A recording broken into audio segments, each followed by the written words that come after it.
Αυτά, ελάτε όσες κάμερες είναι απαραίτητες να μείνουν. Έτσι να αποχαιρετήσω. Έχουμε πολλές, Χριστιανά μου. Θέλω να ευχαριστήσω καταρχήν τη Σοφία την Βουργίδη που ήταν η σκηνοθέτης που με υποδέχτηκε.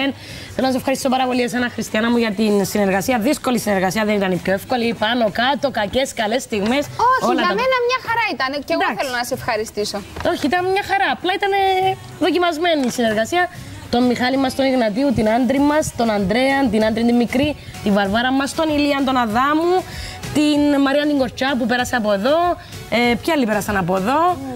Πάρα πολλοί κόσμος, όλον τον κόσμο, το χάρη μας, τον Τάσον, τη Ρούλα, όλους όσους βρήκα, όσοι έμειναν, όσους φεύγουν. Θέλω να σας ευχηθώ όλους να έχετε ένα πολύ ωραίο έτσι ξεκίνημα. Σου αξίζουν τα καλύτερα, είσαι πάρα πολύ καλή σε αυτό που κάνεις και είμαι σίγουρη για εσένα. Καλή συνέχεια και αυτά. Αρέσκει μου το προεδρικό σου διάγγελμα. Καλό. Και να ευχαριστήσω και την οικογένειά μου και τους φίλους μου που με άνταξαν και είχαν κατανόηση και υπομονή. Εγώ θέλω να ευχαριστήσω όλα τα παιδιά τα οποία έχουν περάσει από την εκπομπή. Όλα τα παιδιά τα οποία έχουν περάσει από την εκπομπή κατά καιρούς.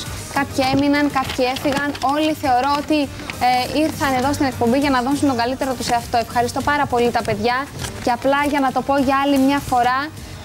Έτσι ακόμη και τον Τάσο και τη Χριστιανά που θα συνεχίσετε να τους βλέπετε στο Μέγκα, πραγματικά μέσα από την καρδιά μου και νομίζω ότι φαίνεται και η αλήθεια του κάθε ανθρώπου. Τα μάτια δεν λένε ποτέ ψέματα, τους το έχω πει και κατηδίαν. Εύχομαι πραγματικά τα καλύτερα και τα καλύτερα για όλους μας. Όλοι να είμαστε καλά, γιατί στο τέλος της ημέρας όλα αυτά περαστικά είναι. Σημασία έχει η ανθρωπιά να μένει, οι ανθρώπινες σχέσεις και τίποτα άλλο.